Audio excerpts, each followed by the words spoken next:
Hi, everybody. Hi everyone, I'm trying to get us both on the screen. One second. I always seem to press the wrong button there. Wait a second.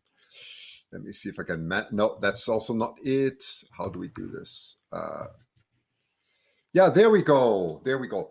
Yeah, hi everyone, and welcome to the special Sunday show where we're delighted to do this together. This is myself, Christian Sasse, and also Ian Mclaughlin, who is very well known. He's done many live streams on the brain, as you know, as a neuroscientist. So, Ian, would you please just introduce yourself quickly for those who don't know you? Hi, everyone. My name is Ian Mclaughlin. I have a PhD in neuroscience, and I've known Christian for quite a while now. Maybe close to 4 or 5 years at this point? Just kind of baffling to even think about. Anyways, it's a pleasure to get to talk to you. I'm glad to hear that the massive heat wave that was affecting your part of the continent has finally abated. I think I saw an article saying that there was a 195% increase in sudden deaths in a day in British Columbia, which is just bananas. Yeah, But yeah, so thanks for having me. yeah, that's exactly the point. Thanks, Ian. I mean, I'm very keen to have you on the show, especially to talk about the brain because it's interesting. So, why are we doing this today? Well, at the end of June, we had a phenomenal, unprecedented heat wave in British Columbia. It went up to, for those of you who talk in Fahrenheit, it's around 110 and above Fahrenheit, which is crazy at a latitude of 49, where most Canadians may live very close to the US border, as you may know, but it's still quite far north. And that I was just doing some experiments outside and thought, well, it's going to be fun. Let's just put an egg in and let just show how you can make an egg in this heat. And then I realized, to my surprise, well, there were many surprises all the time. And one, I took my phone and realized it wasn't operating anymore. And I thought, my goodness, is it me who's not operating, or is it the phone that's not operating? It's probably both of us. And then Ian will also happen to be on the show, and I thought, gosh, wouldn't it be interesting to talk about the brain and its effects at high temperatures? And that's how this all came about. So, Ian, without further ado, let's jump right into the subject. When we talk about too hot, what do we really mean? Do we mean fever, heat stroke? What is that really about? Yeah, so one thing that I think is worth considering that I think it's a kind of a framework of understanding neurons that we don't necessarily hear a lot, or at least the brain is, when we're thinking about the relationship between heat and the brain in particular, right? Obviously, I focus on the brain. Um, the one important fact is that, our neurons, which is the brain's main ingredient, right? The principal cells within the brain that drive everything from our ability to love and to hate and to hunger, and see and hear this conversation that we're having right now. Our approximately 86 billion neurons consume dramatically more energy than other cells that compose our body. So neurons consume somewhere between 300 and 2,500 times more energy than the average cell in the body. Obviously, that's that's sort of a loose estimate, but the point is that neurons require a ton of energy to do what they do, which is generate both chemical and electrical signals. But we tend to focus on neurons. There are other cells in the brain that do similar things. But the reason I bring all this up is that all of that energy consumption, um, you know, as is the case with your laptop, your smartphone, right? Everything that consumes energy, all of that energy consumption ultimately generates heat. And as a result, the brain spends a lot of energy ensuring that, both its own temperature as well as the body's temperature stay within a certain range. And so when it comes to, what does too hot mean? So, both mammals like us, other primates and chimps and orangutans and dogs, as well as birds are surprisingly effective at regulating body temperature. And that all depends on the relationships between our brains, our bodies, and most importantly, what we do with our bodies.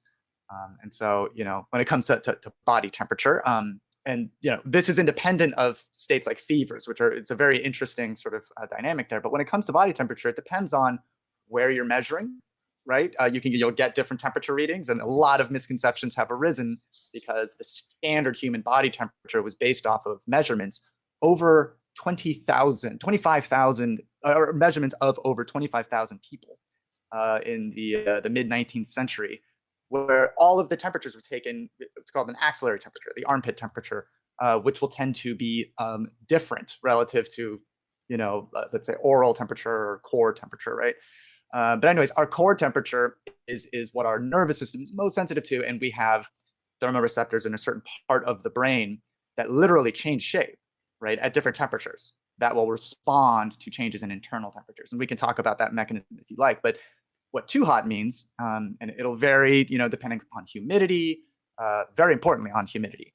You can tolerate much higher temperatures with in an arid climate without very much humidity than you can in, let's say, like Miami or the tropics or whatever.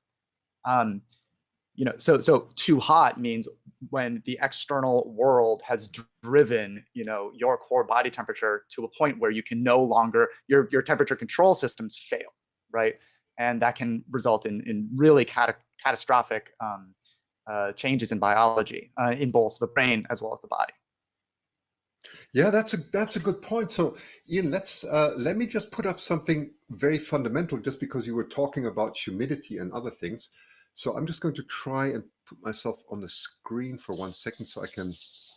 I'm not sure how to do this, but I'll try like this so that I can share some media with you all.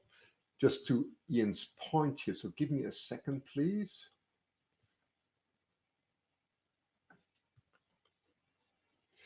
Okay, so if we talk about the body, we have 4 different ways of cooling ourselves. The one is called conduction, and that's what you see here with the swimmer, right? You can see the beautiful butterfly stroke, and actually the body has to produce a lot of heat in order to compensate for the temperature of the water. So like many of you just wrote in the in the comments, yes, water is exactly the best way to cool down. Now that all works fine as long as the water temperature is lower than your body temperature, right? So that is what we call conduction.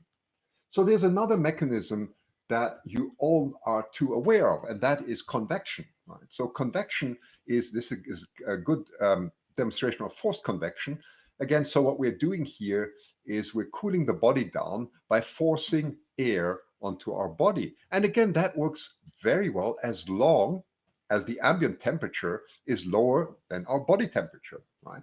So that's the second mechanism. There's a third mechanism, and that's called radiation, as you can see here. So radiation here is absorbing the heat from a source, and the radiation happens all the time, right? So if we go to a warm source, especially in winter, that is radiation. So these are the 3 main sources. Again, that works fine, but if the external source is warmer, then we have to start cooling. If it's warmer than our body temperature, for example, the sun, right? There's a 4th mechanism that is the most important, and that is actually through sweating. Now, sweating alone doesn't cool us, really. It's only sweating. And Ian just mentioned a very important ingredient here, and that's humidity, right? So let's think about this. What is actually happening here to this man and how he's cooling down? First of all, you can see he's taking in a lot of water, which is important, right?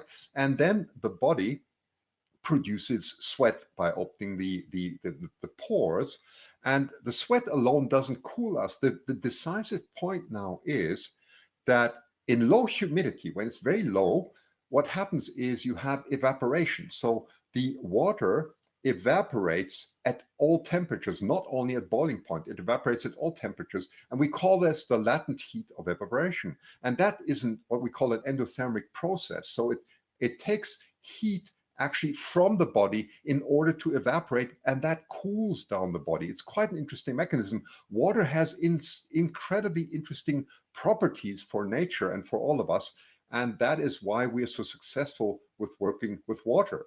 Now, the problem is, though, when the humidity outside increases, like Ian just says, so it's very humidity dependent. If we have high humidity, then it's very difficult for this water to evaporate because the air is already saturated a lot with water.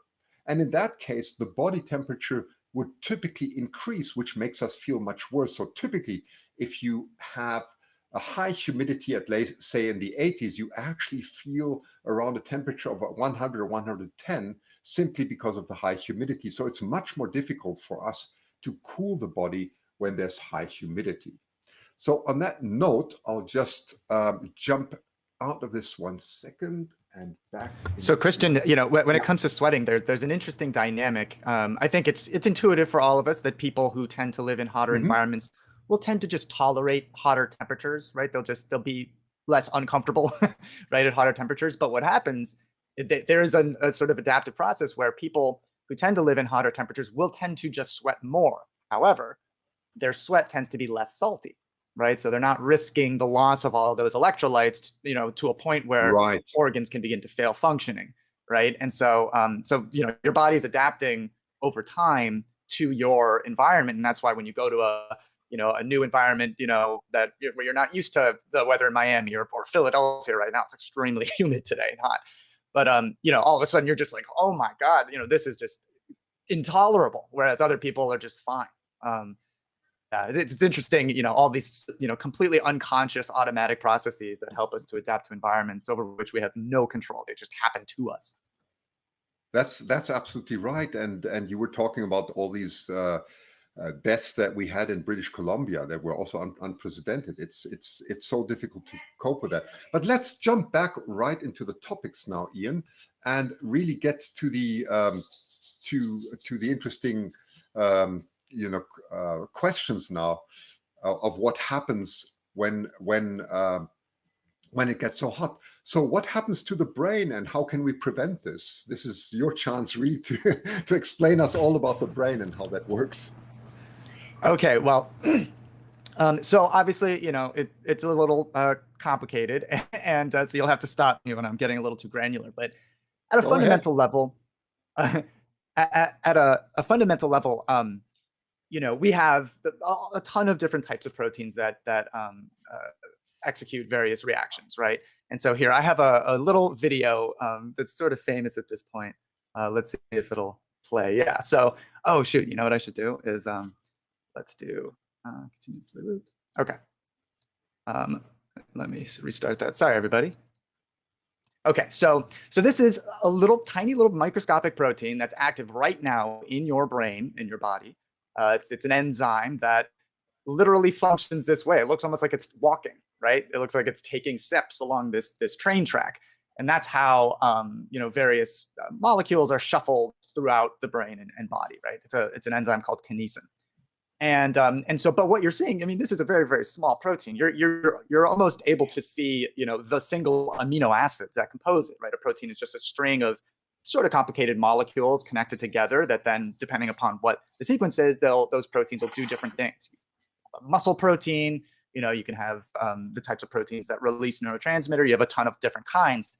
And so, but what the problem is that, like all chemistry, the ambient temperature will influence how that protein functions. And so you can see it's sort of squiggly and wiggly, right? It has to be so it can move. At too cold of a temperature, it becomes very, very difficult for those amino acids to be able to move. At too high a temperature, and those feet are going to go nuts, right? There'll be a ton more sort of just like random movements, right? Which will interfere with this protein's ability to predictably walk along its train track, right? And so that's at the most fundamental level why the brain spends so much energy regulating body temperature and brain temperature. And there can be differences between brain temperature and body temperature. But so fundamentally, we have a sort of thermostat in our brain.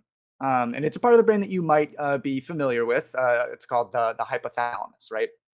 And so when it comes to, so it's like a thermostat, but it's powered by sugar and protein and fat, right? As opposed to electricity.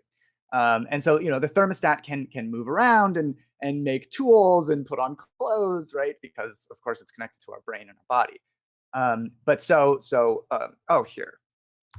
So yeah, so this is the thermostat in our brain, right? The hypothalamus. I don't know if you can see it very clearly, but it is sort of like right there, right in the middle of the brain. It's actually a brain region that I studied. But anyways, that's where your thermostat is. And so, I could go on and on about how cool the hypothalamus is, particularly the lateral hypothalamus. So like really quickly, if Christian were to just immediately transport himself to Philadelphia, which I'm not entirely sure he's incapable of doing, but if he were to do that and implant an electrode right into my lateral hypothalamus, a certain part of the hypothalamus, and he gave me a button that would enable me to stimulate that brain region at will, I would sit here drooling, just constantly hitting that button because it feels so good, right? And so the hypothalamus has a ton of functionality. It influences everything that we feel, we think, and we do. And it influences some of the most basic things that our brain and body does, right? Things like hunger, right? And, body temperature. And so it's one of the few parts of the brain that has a region of it that lacks a blood-brain barrier, right? The sort of the protective barrier that prevents various molecules that are circulating within your body to get into your brain. It's very important that, let's say viruses don't get into your brain, but also other molecules that would interfere with neuronal activity. So certain parts of the brain actually have a little gap, a little window.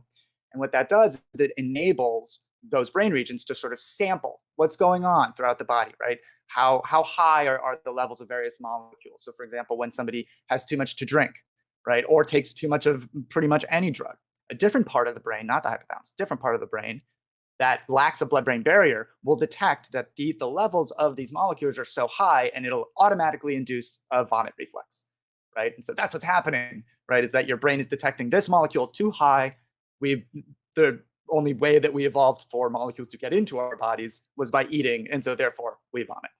So in the hypothalamus, similar type of function there, but what's happening is that the hypothalamus is sampling, a different sort of repertoire of molecules, some of which, for example, are called pyrogens. Okay, so pyrogens, these are the molecules that actually cause fever, right? Which basically causes our baseline body temperature to increase, and there's a lot of good reasons for that. A lot of misconceptions around what a fever is and how dangerous it is. But anyway, so there are specific neurons within the hypothalamus that detect the levels of these molecules and adjust your body temperature this way or that accordingly.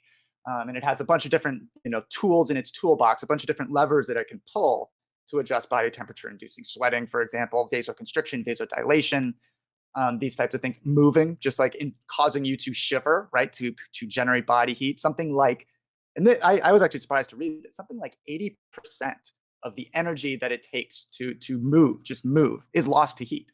And so that's why shivering, you can't control it, but it is generating a good amount of heat for you.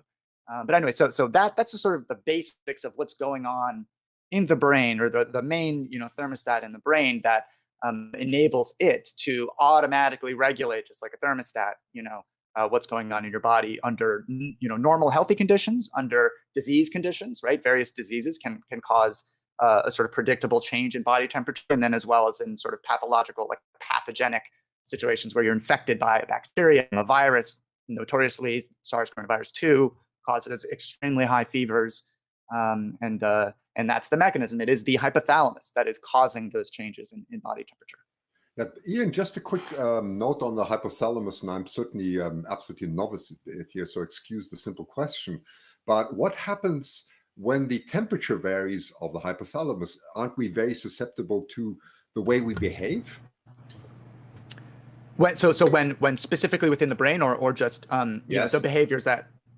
Yes. Okay, yeah, I mean, for sure, right. So there will be discrepancies between the temperature within the brain and within the body. Not giant differences, but there will be differences. And I mean that's true no matter where you measure temperature, right? As we were saying earlier, if you measure temperature in the armpit, it's going to be predictably different than orally or internal temperatures. And so, yeah, absolutely, that will influence, how the hypothalamus is regulating body temperature in general. However, if there are significant fluctuations in brain temperature, that can be extremely dangerous for a variety of reasons, not the least of which being disruption of all these proteins functioning. But also it can make the regulatory responsibilities of a bunch of brain regions go haywire. And so all of a sudden, it's like you're driving a car, but you can't see. Right. And so, your ability to respond to traffic conditions is all of a sudden compromised. Right. So it's sort of a similar function or similar dynamic here, where the hypothalamus is it's not calibrated anymore. It's decalibrated. And so it can't regulate body temperature along with a whole variety of other functions.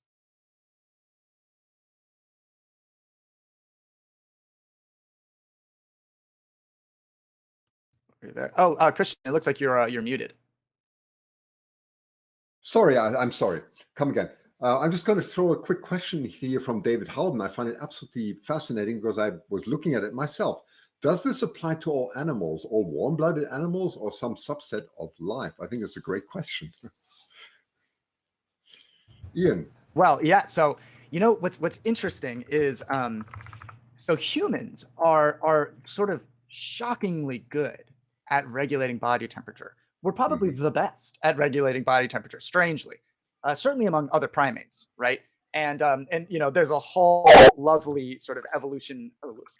Oh no, there's a whole like lovely evolution to evolutionary history behind our ability to to regulate our body temperature so much.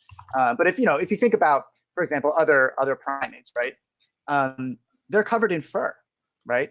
And of course, they didn't really they would stay pretty much within their habitat, right? They wouldn't necessarily, you're not going to see a chimpanzee necessarily, traipsing off into the desert, or the savannas of Africa like we did.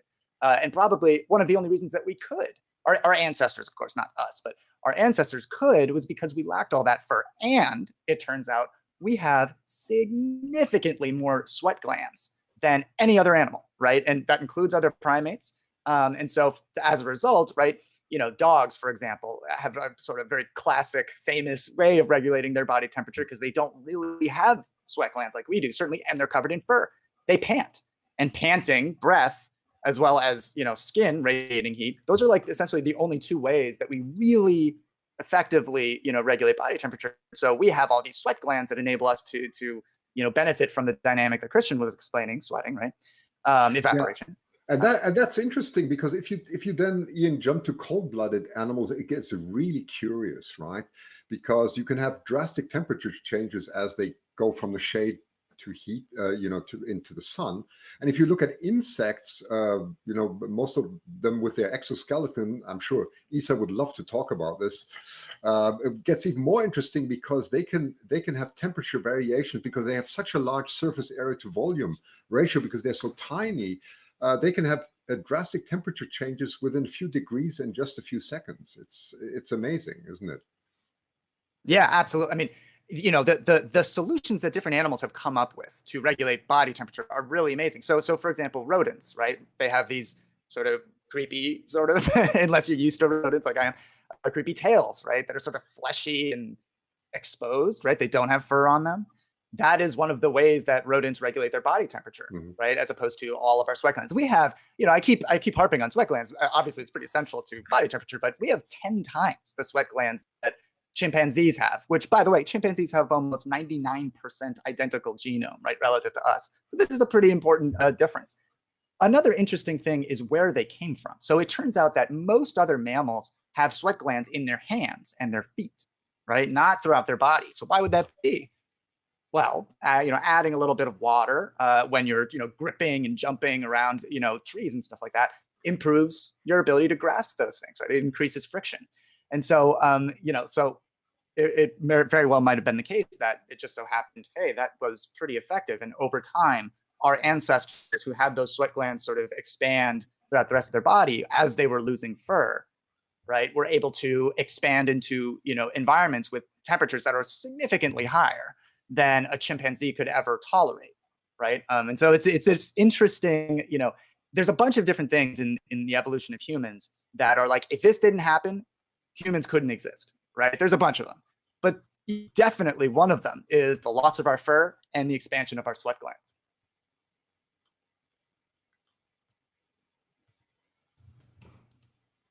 Yes, I'm just putting a question here from Gemma. I just put it on the screen. Are cats the same? I remember mine when it was sick, it was so hot, my cat was doing some strange panting. Yeah, exactly.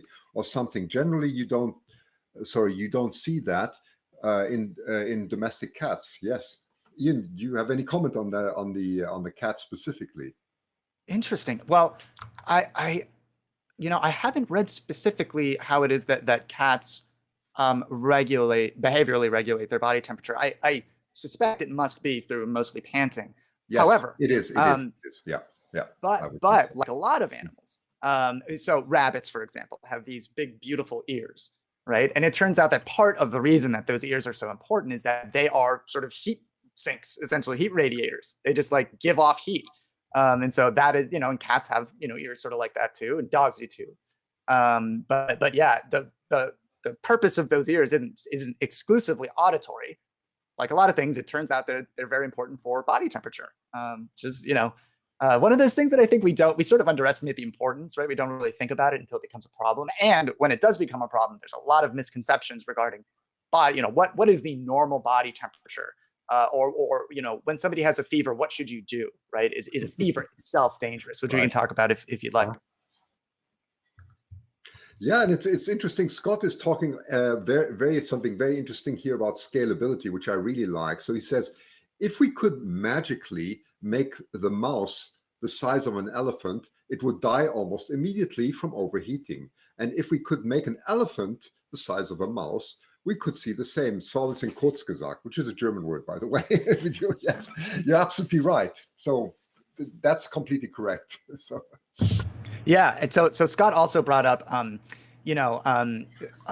what we all think is the sort of the average body temperature, and I sort of brought this up, and so here, using this thermometer, a scientist in the mid 18th or 19th century named Wunderlich literally measured the body temperatures of 25,000 people, right? Which is a lot of people, particularly back in those days. You're serious, huh? 25,000, I think over 1 million readings, and this is over the course of several years. Right. It's that old school brute force science, right? That is very, very helpful. But there are some problems with it, right? But so basically, Wunderlich came to the average body temperature of 37 degrees Celsius, about 98.6 degrees Fahrenheit. And that's what came to be considered to be normal body temperature. But even he never actually said that should be considered the normal body temperature, just that it was the average temperature. And so we're looking at one of the thermometers that he used right there. Old school mercury thermometer, which tend to be very, very accurate, actually. But it turned out that with his thermometer, which you can see here in Philadelphia at one of my favorite places in the world, the Mutter Museum, but his thermometer turned out to be calibrated such that it was measuring 1.5 to 2 degrees Celsius warmer than it actually should have. Difficult to set a standard right back in those days, but so as a result, all of those readings that he was taking, and he probably, of course, was using multiple thermometers, not just one, but even just, using one regularly that is calibrated this way, that's decalibrated this way, would introduce this, systematic error. And also, as I was saying, he was taking axillary temperatures in the armpit, which we know tend to be lower than things like oral temperature, true body core temperature. And so, all of these things combined, right, or result in the misconception that if your body temperature isn't 98.6 Fahrenheit, 37 Celsius, then there's something wrong with you. But the reality is, any human's natural body temperature will first of all vary over the course of a single day, right? And so, another problem is that if you're taking body temperature measurements at the same time every day, and you're taking that to be the standard body temperature, that's going to be incorrect, right? Because just a couple hours later, that same person is going to have a different body temperature. Things like menstruation, right? Before ovulation is when a woman's body temperature will be at its lowest, right? That is like a way to predict when ovulation is going to occur. And so anyways, all of this to say that among the many misconceptions regarding body temperature, what it is to be normal is a misconception. And that actually results in a lot of problems. So first of all, I think it's safe to say most physicians actually behave according to this standard, right? If you're not 98.6, obviously I'm not criticizing, physicians, but, like even within a hospital, they have to work with some kind of standard. And that's the standard that's still used in most hospitals. What, the best thing to do, which is also probably impossible, certainly in the United States and the way our healthcare is devised, but would be to set, what is, Christian Zasa's normal baseline body temperature, right? And then go from there. But pretty difficult to do that, right? When you have, dozens and dozens of patients, and when you only see a patient when they come in for an emergency, right?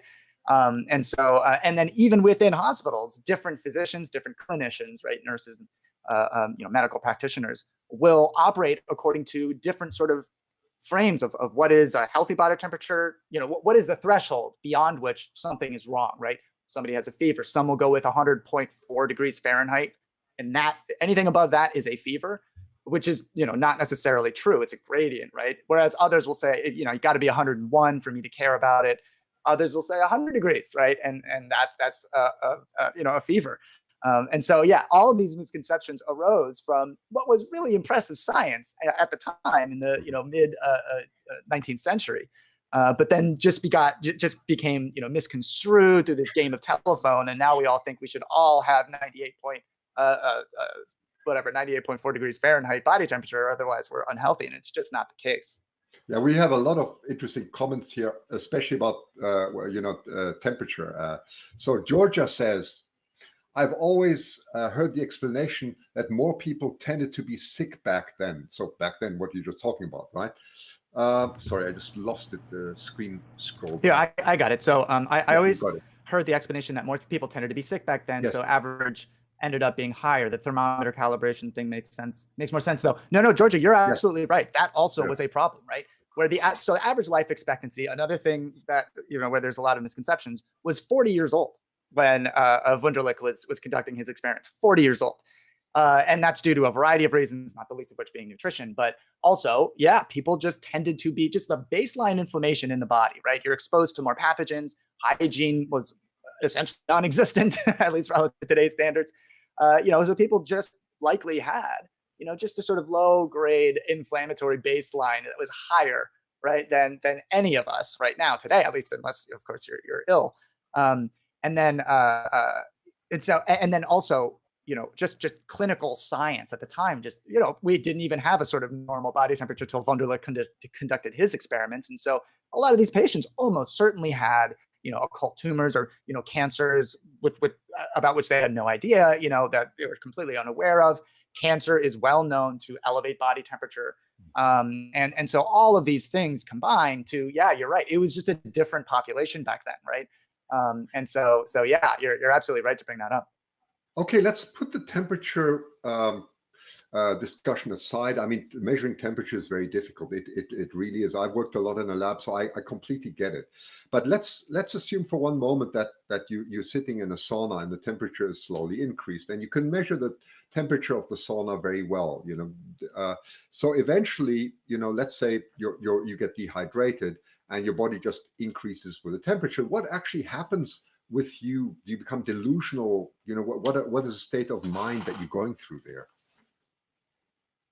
Sorry, you cut out for a second, but I think I got you. So okay, right. When you're so a bunch of different things can happen, right? Probably the most dangerous, and it's actually life-threatening. I think a lot of people use this term sort of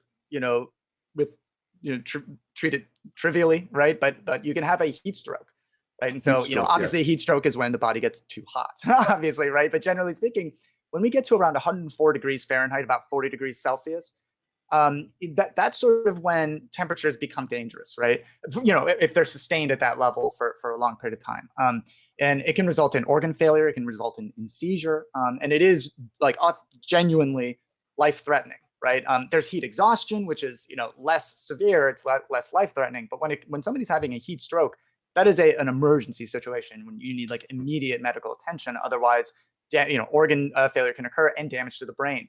And what can happen beyond just, again, disrupting all these beautiful little proteins that we have, throughout our brain and body, with the heat, disrupting their ability to perform their functions.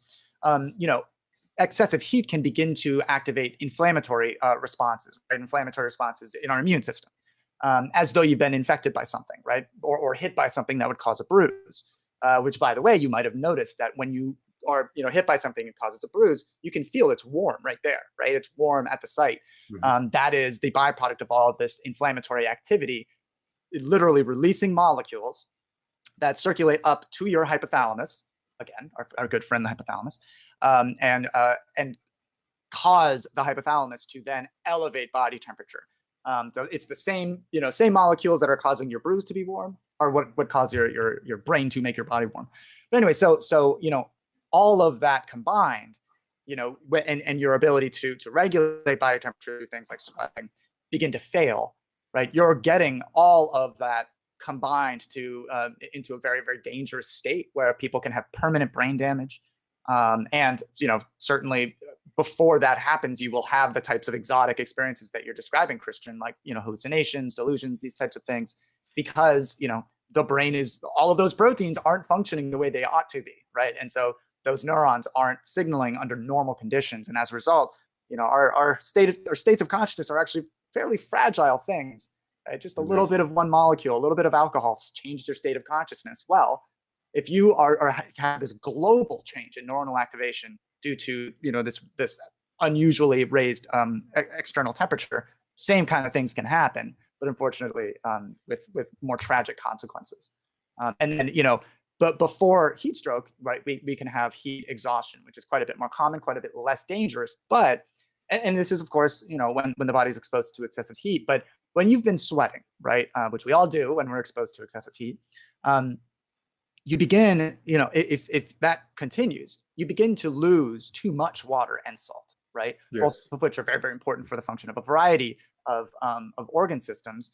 At least when it comes to the brain, some of the most, you hear the term electrolytes, right, which are obviously over marketed, right? They're not as important as Gatorade would like you to believe, at least for most people, right? But they they are critical salts essentially in the brain. So sodium, potassium, calcium, right? These are molecules, or these are actually ions, but that are lost in sweating, right? That's part of your sweat. And so if you begin to reach levels of sodium that are too low, literally like the fundamental gears of what enable neurons to fire impulses, fire action potentials, is unavailable, right? And so all of a sudden, neurons are no longer able to be in a state where they're ready to fire impulses, and they just shut down, right? And so that's why when we were talking about people who acclimate to various hotter temperatures, they will tend to sweat more than somebody who's not used to it. Somebody perhaps who lives in British Columbia or in Vancouver, right, who's just not used to those elevated temperatures that were so high for so long, right? They won't sweat as much, but then also somebody who's acclimated to higher temperatures won't lose as much salt, despite the fact that they're sweating more, right? To preserve those very, very important, or those ions, those atoms that are very, very important to our nervous system, without which neurons begin to fail. Right, they begin to be capable of functioning. That's a great point. So you are obviously suggesting here that it is possible for the body to adapt to higher temperatures, which probably we are even doing here in British Columbia. However, there must be a limit to what we can adapt, right? I mean, it cannot go on for infinite temperatures. That's not possible. There's a temperature where proteins and enzymes break down no matter what. It just doesn't work anymore, right? So. Yeah, absolutely. For sure. I mean, but it is remarkable how adaptable the human body and brain is. But yeah, of course, absolutely.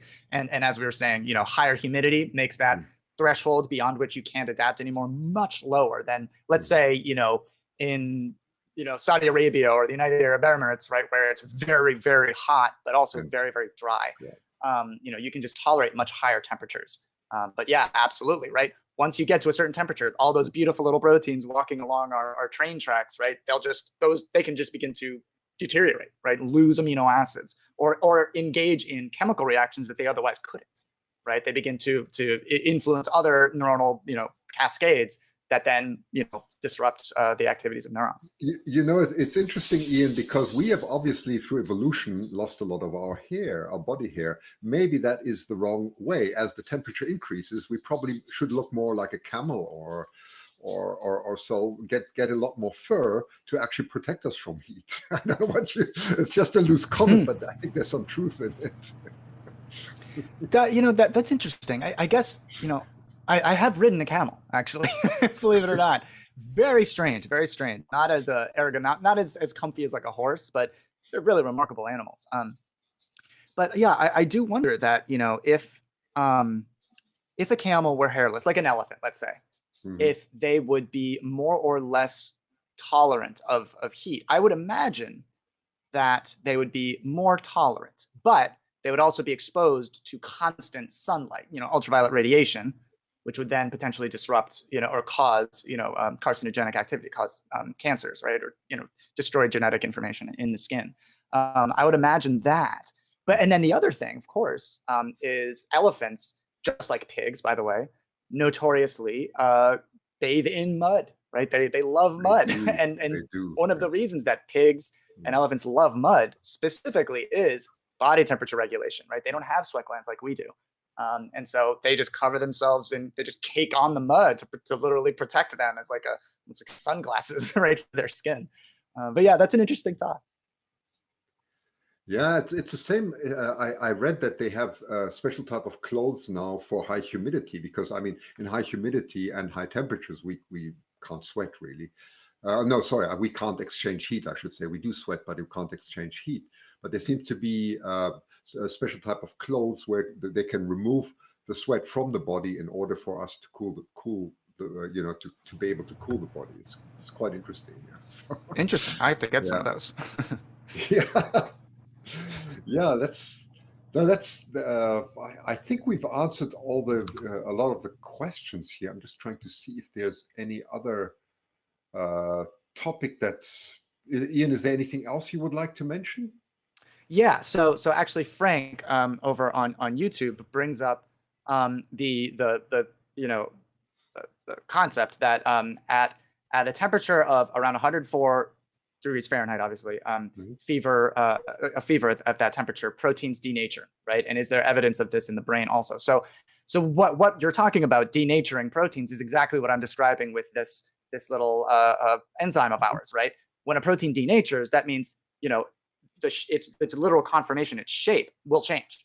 And there's a sort of complicated chemistry underlying that, right? Where Mhm. certain interactions between different parts of the protein are able to happen now because there's enough energy in the system because it's hot enough that now you can get all kinds of wacky conformations that have nothing to do with its function. But so, different proteins will denature at different temperatures. 104 is, definitely pretty bad. But what's interesting, the reason I wanted to expand on this is that I think, a lot of folks think that it is the fever itself that's life threatening. But really, fevers themselves aren't a big deal or aren't the big deal. They're more of an indication of something else that is a big deal that's happening in the body potentially, right? So unless a fever starts hitting 104 degrees, right, which is what you're talking about, 40 degrees Celsius, it's really not the primary medical concern. The primary concern is whatever it is that's causing the fever in the first place, right? It's sort of like a sign that something is wrong.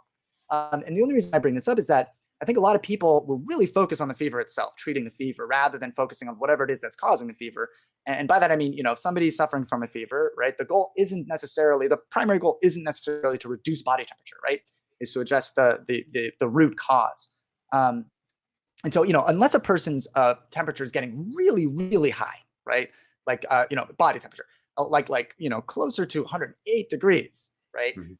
Generally speaking, focusing on on body temperature isn't where a caregiver's primary energy is going to be devoted. And it's that just one of the sort of like common misconceptions about along with like what a normal body temperature is. And by the way, fevers are actually adaptive, right? They're helpful. And at the simplest level, right? A fever is just when our body temperature is unusually high. However, it must not be due to something like exertion, right? It has to be there should be no obvious cause for that elevated body temperature. That is technically what a fever is. Um, and so there's an interesting biology underlying why it is and how it is that we have them, but there is an adaptive function, right, where elevated body temperature enables a lot of interactions within the body that wouldn't normally happen, right? Under healthy conditions, and that can help to fight off whatever pathogen is causing the fever. I can't help it, but there's a quote from an old school physician named William Osler, right? And his quote is humanity has three great enemies: fever, famine, and war. And by far the greatest, by far the most terrible is fever. Okay. And so, I only mentioned the name Osler because one of the roads that led to my lab when I was in graduate school was named after him. So I saw his name every day. but anyways, I think that's probably a bit of a misconception, right? It's the pathogens that's causing the fevers. I'm sure he would agree at this point. But anyways, yeah. So that sort of misconception that like, if somebody's at 101 degrees Fahrenheit or 102, that you got to put them in an ice bath, right? Because you can't let their body temperature go too high. You still have a good amount of wiggle room when you have a fever at that level. And really what you should focus on is like probably eating a lot and sleeping a lot, right? If you have a viral infection, or if there's an viral medication, of course, that can always help. Or if it's a bacterial infection, obviously antibiotics. But yeah, okay. That's just one of those misconceptions that I always, I think it's fun to engage. It's interesting what Georgia just wrote. I saw a study once where administering fewer reducers meant staying sick longer, but not feeling as severely sick as at any given moment. That's interesting. Yeah. Yeah, absolutely. And then another thing is what a lot of those medications are doing, except for acetaminophen or paracetamol, as it's called in other countries outside of the U.S. What those drugs are doing, non-steroidal anti-inflammatories, salicylate or aspirin, naproxen sodium, right? These types of drugs, medications, over-the-counter medications. What they're doing is they're directly interfering with the mechanism that releases the molecules called pyrogens. Very cool word, fire generators. They're literally interfering with the ability of those molecules to be released into the bloodstream, and then it is those specific molecules that trigger within the hypothalamus that elevated body temperature, right? Through a molecule called prostaglandin 2 is released. In by the way, the preoptic hypothalamus, if anybody's interested. But anyway, so that is what those drugs are doing. But those pyrogens, those molecules are released. That's part of the inflammatory cascade, right? And so not only do they elevate body temperature, I mean, and not necessarily the pyrogens, but those same molecules that cause elevated body temperature also are perceived as painful, right? And so that's why you get that sort of arthritic-like pain when you get the flu, or COVID-19 can cause that. Even if you can have a reaction to vaccination, right, where you feel as though you're sick, even though obviously you're not sick. It's because you're having an inflammatory reaction, which is a good thing, right? That means the immune system is responding, it's being educated, but it is, as a result, inherently going to release some of that those inflammatory molecules that then are perceived as inflammation, just like as if you got a bruise, and that's why you get those aches. And so those drugs are, yes, preventing you from having a fever, but then they're also preventing those inflammatory molecules from being perceived at your joints and stuff as causing that pain. But of course, you're interfering with one of the sort of principal biochemical cascades that evolved to fight off pathogen in our body. So yeah, it's an interesting dynamic. I mean, I'm glad that we have them. Don't get me wrong, but yeah, you don't necessarily want to at all costs reduce body temperature. So Ian, what would happen? I mean, in an extreme situation now. So we're always talking about one temperature, of the environment and so on. But let's take an extreme case where half of our body is at cooler temperature. Let's say we're putting legs into a swimming pool, and the upper half is hotter. How does the body really regulate this? This must be very difficult, right? So. That's interesting. Yeah. Well, so the way, what the brain relies on are, essentially thermoreceptors, right? These are little proteins that will change conformation, change shape under a certain, window of temperature, right? And so, without that is the sensor that the brain uses. And we have them all throughout our body, right? In some places, maybe a little bit more densely populated with them than others, but that's what the brain is using. And so, you'll have them in your legs, you'll have them in your body. And, that discrepancy will just be perceived as, that difference in temperature. But, an interesting dynamic is, of course, going to be the heat exchange that's occurring, in the colder parts of the body. But another interesting feature of those receptors, if you ever, so my 2.5-year-old daughter loves jalapeno chips, right? She loves them. She actually really likes spicy food, like a lot. And it's kind of strange. I'm not really used to seeing a baby like really, really into, spicy food. But if you watch, their natural reaction is like, this is hot, and they'll start like panting as though that's going to do anything. But it's not. But she's not wrong, right? Her brain is telling her that right now my mouth is hot.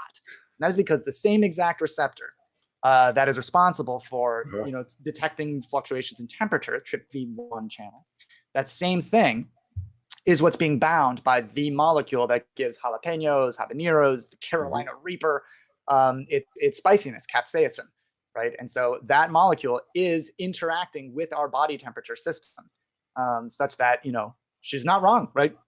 I mean, she's wrong that it's going to help, but but it is being perceived as heat. And there's an interesting dynamic as to like why it is that people dig.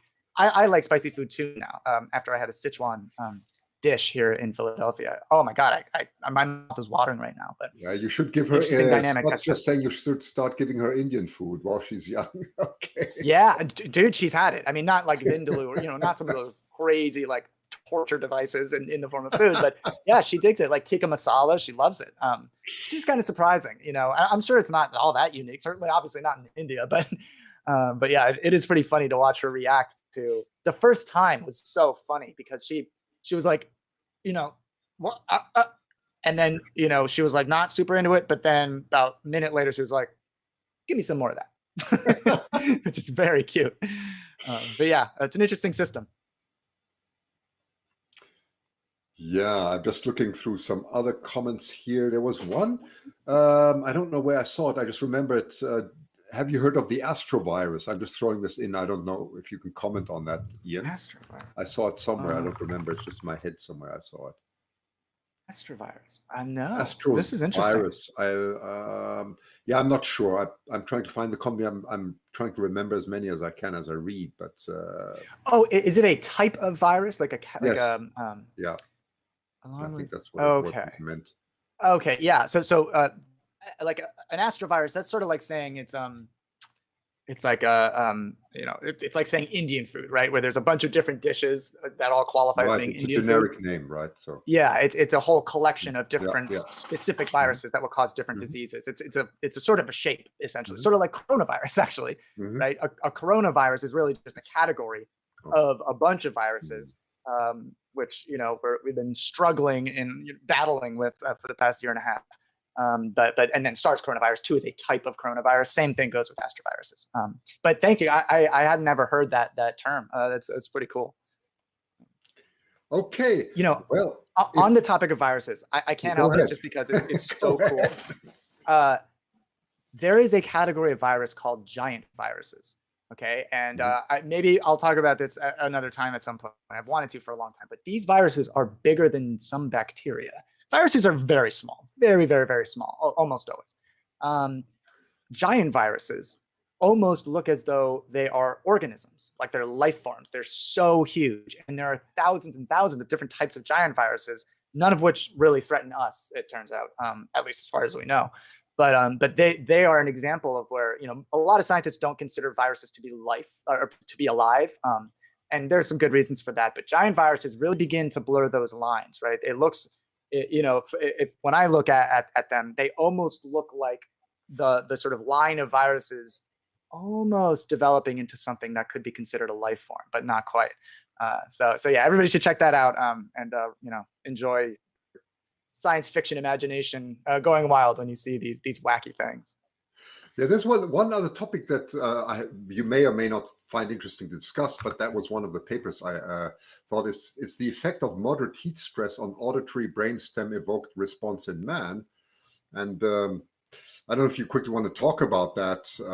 I found it rather interesting. So with apparently with heat stress, the response or the latency decreases. I found that very, very interesting.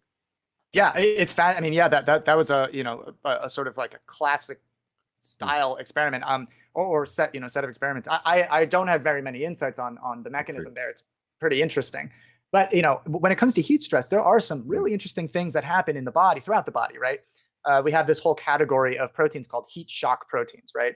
And I think at this point, a lot of us are familiar with the fact that saunas and steam rooms, these types of things, as well as like ice baths or cryotherapy, right? Where you're for about 2 minutes you're in this chamber of like liquid nitrogen. Well, not liquid nitrogen, but you're being cooled down to like really, really absurdly low temperatures for just a couple of minutes. Same with saunas and stuff. There are a bunch of really interesting responses throughout the body and brain that in response to those radical changes in body temperature, not the least of which being heat shock proteins. And what those heat shock proteins do is, they are one category of a variety of different mechanisms within our cells that are responsible for responding to some aberrant activity within the cell, right? A protein isn't folded correctly or isn't manufactured correctly, right? Heat shock proteins can respond. and mitigate the consequences of an aberrant protein, which can result in carcinogenic or cancerous growth. It can disrupt normal cellular function. It can cause cells to die, right, or become senescent. And so heat shock proteins are sort of like one of the main mechanisms by which cells sort of surveil themselves and ensure that things are functioning properly. And so when you elevate, just the sort of and they can also recognize and respond to aberrant genetic activity, right? Where there's an error in whatever a gene that's being copied as cells are dividing, they can respond to that and either correct it or kill the cell before something bad happens, right? And so heat shock, right? Whether it's Yes. super duper cold or super duper hot, elevates the activity of those proteins, which can be associated with, there are like really interesting studies that have been done in different animals where the lifespan of these animals can just be like doubled, tripled, quintupled. Obviously, these are things like worms or mice or things like that. But that is very likely one of the mechanisms by which enjoying a sauna or doing this cryotherapy thing is actually beneficial, right? And could potentially extend lifespan. It's a really interesting dynamic. Obviously a lot more happens than just elevation of heat shock proteins when you're exposed to those temperatures. But yeah, it is an adaptive process. It's interesting to see all of these cultures over the years that, they'll like put on, what is this? This is like in Russia and Scandinavia where they'll just wear these like little swimming trunks. I'm sure in Canada as well, and just dive into ice water. They would. Right? It's just bananas. Like I cannot imagine doing that. And they'll be in a sauna and then they'll jump into the snow. And it's like they're just doing it. They're just doing it naturally, right? They don't know anything about heat shock proteins, but it is actually beneficial. I did it in Sweden too, by the way. Well, you won't believe it. I did it. Is that right? Jeez, I don't think I could do it. I don't think I could tolerate it. But it wasn't. It was tough. I thought it was very tough. Anyway, Frank comes up with another interesting question. It's the correlation of brain temperature to physiological conditions like schizophrenia. Is there a relationship between them, really? So that's super interesting. Yeah. So I think Frank is like referring to conditions that aren't like somatic, I guess, or not things like cancer or diabetes or things like that, but psychological conditions or psychiatric conditions like schizophrenia. So I don't know that what's interesting about that can happen in schizophrenia is that sort of thermoregulatory mechanism that enables us to know what the ambient temperature is can be completely disrupted, right? And so as a result, folks with schizophrenia can just constantly feel like they're super cold, or the inverse, right? And so sometimes you'll see somebody who has a severe mental illness and it's super hot out, right? And they're wearing like a Canada Goose jacket, right? It's as though they're in the Arctic. And it's just obvious, right, that there's something different about their thermoregulatory system. So that can happen in schizophrenia. Other similar sort of disruptions, like if somebody's hypo or hyperthyroid, Graves or Hashimoto's, right? What can happen if you're hyperthyroid, right? There's a bunch of ramifications. Thyroid is one of those hormones that's like responsible for everything. But somebody who's hyperthyroid will oftentimes, behave as though they're hot, right? They will sweat more. They'll move around, not related to body temperature, but and they'll burn more calories. They'll tend to be very, very lean and very intense and very energetic, right?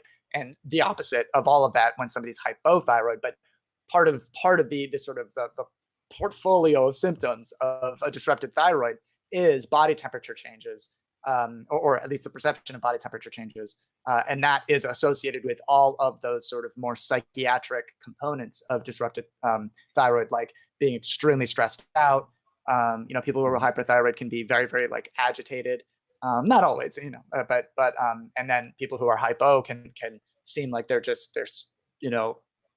holding on, by the skin of their teeth, right? They're so tired, so lethargic, and there's no other reason other than this thyroid, that this hormone is just not properly calibrated, right? And so yeah, you get a whole spectrum of behaviors that is not necessarily caused by disrupted body temperature, but that's a part of it, right?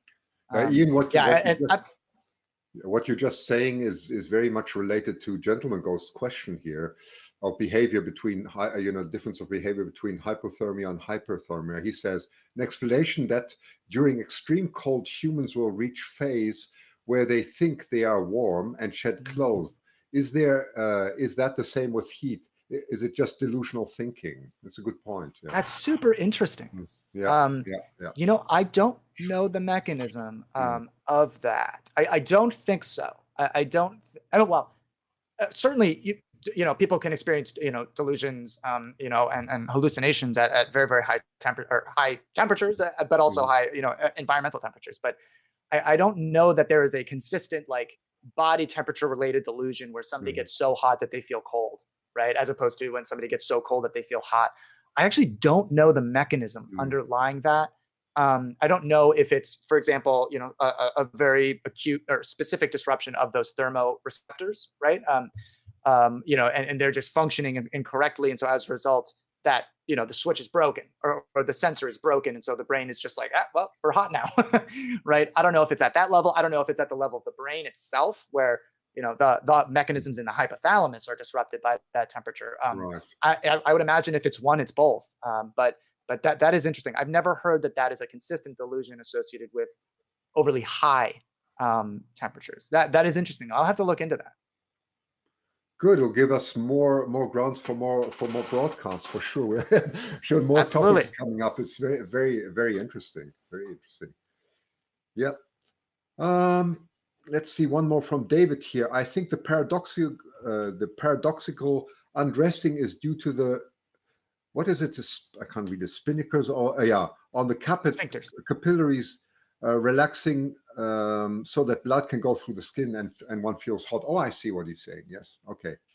Interesting. I mean, okay, yeah, I could believe it, but I would imagine that there has to be something associated with the sensory component to it, because like, there's only so much body heat you can lose, right? And so, what David is saying is that, basically there's a lot of exposed, the blood that is, one of the conduits of body temperature in general, but heat, more of it is exposed to the environment. And so as a result, it can radiate more heat more effectively. But if you're at, let's say 125 degrees Fahrenheit, that you're not going to be able to cool down, below that. You're not going to be able to cool down to a point where you like literally feel as though you're in the Arctic, right? But I think you're absolutely right. I mean, I believe you. I should say that that happens. That dynamic happens. But I have to imagine that there's something sensory as well that occurs. And I'll have to look into that. That's an interesting dynamic. I didn't even think about looking into that. Claudia comes up with an interesting thing. Now we come into gravity. This is going to be very interesting. Does gravitational force have an impact on the brain? I mean, the moon's gravitational pull that causes the tides, can it influence the brain by making particles in the brain to flow one direction or another? Any association between the moon's position and the mood has been scientifically established. Oh, well, I would I would wonder, right? Yes. Yeah, that's funny. We could go in a lot of directions with that one, right? There's a whole we can. Moods changing as a function of the lunar cycles, right? So, Claudia, I mean, I have never heard that, so gravity certainly affects activity in the brain. There's no question about that, right? Where, because one of our senses, we have more than 5 senses, believe it or not, but one of them is a sensitivity to gravity, right? Yeah. What direction is down? We have literal parts of our nervous system that are devoted to that. And it's a very sort of simple solution to this, where it's essentially, it's like a cup of sand, basically in our inner ear. It's called the vestibular system. Basically, that sand, like, just imagine I have a cup of sand, right? And, all the sand has settled to the bottom, and then I tilt it. All of a sudden the sand is going to fall into a new conformation because it's what's lowest within the cup, right? Same exact thing is going on within our ears right now. Like, the way I know that that's down is because I have these little they're actually little, nuggets of shell, calcium carbonate, sort of like a seashell, right? And they accumulate in our ear, and then they tumble along these little hair cells. And so that's how we're sensitive to gravity. But I think what you're talking, you're more interested in something external, right? Like, let's say astronomical, right? Sources of gravity. I've never seen any evidence that that's the case, and frankly, I would be kind of surprised, because that something like that would evolve, unless we're talking about like the tidal forces of a black hole or something, right? But at that point, you have bigger You problems to deal with. spaghettify, right? You wanted more. Yeah, exactly, right. But yeah, that's an interesting. I think a lot of money has been made on claiming that you can predict certain things about a human's mood based off of the lunar cycle.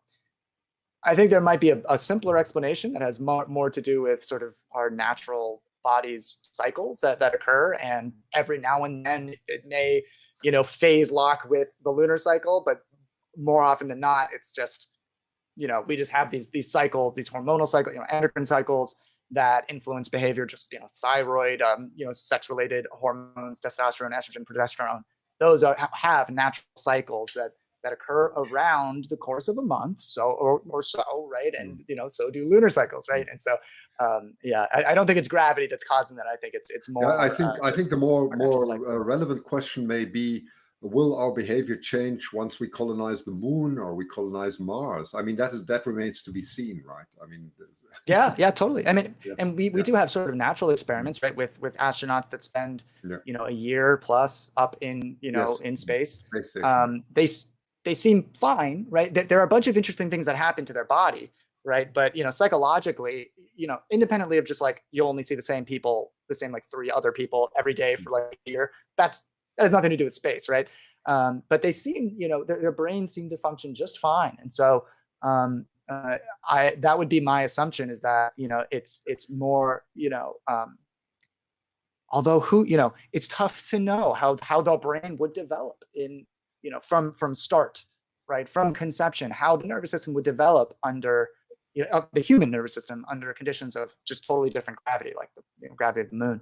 There have been, of course, experiments done where animals are bred, in like the International Space Station or something. But I could imagine there being some disruptions in nervous system development under conditions of low gravity. But generally speaking, I think the human brain can probably adapt.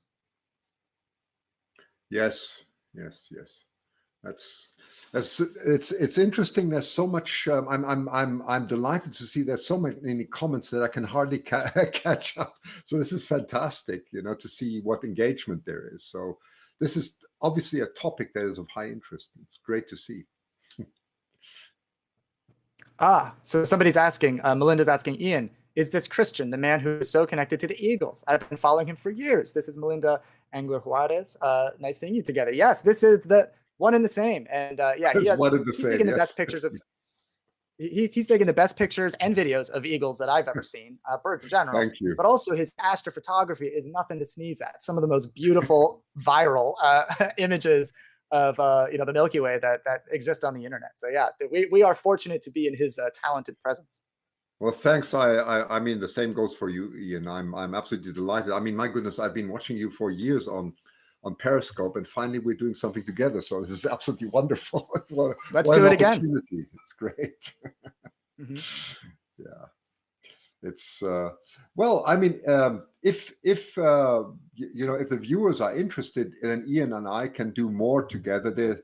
I mean, a topic that would be interesting is, for example, the brain and the environment, the brain in the changing environment, because I mean, there's so many changes going on, and people have just said it's gravity, it could be technology, artificial intelligence. There's so many topics, and also experts out there. So if this is of interest, we could widen the scope. I don't know what you think, Ian, but that may be a possibility. So I'm game. Absolutely. Yeah. Good. Okay. So we'll take one last question here from Frank. What mostly brain activities raise brain temperatures to a significant degree? Oh, this is interesting. Like, would chess be raising the brain temperature, for example? So right. So like what? Right. Well, obviously, exercise. Right. That would be the number one thing that causes changes in at least body temperature. What's interesting is we sort of weirdly don't know much about specifically what causes changes in brain temperature, if like that's what you're talking about, the first recordings of the temperature of a brain were done in the 1860s by a German physiologist, and I'm probably going to mispronounce his name, Moritz Schiff, I don't know, M-O-R, oh no, Moritz Schiff, Moritz, M-O-R-I, yeah, Moritz. And so he was measuring, brain temperatures, and that predated any actual electrical recordings of neuronal activity.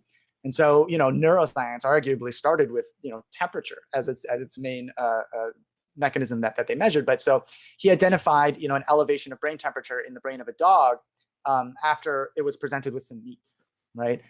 It was sort of like a proto electrophysiology, right? They literally thought that measuring brain temperature might be a way to get a sense of what was going on in the brain under various circumstances. And this was just a presentation of some delicious food. And we know that, the temperature in the brain can actually fluctuate pretty substantially under just normal conditions, right?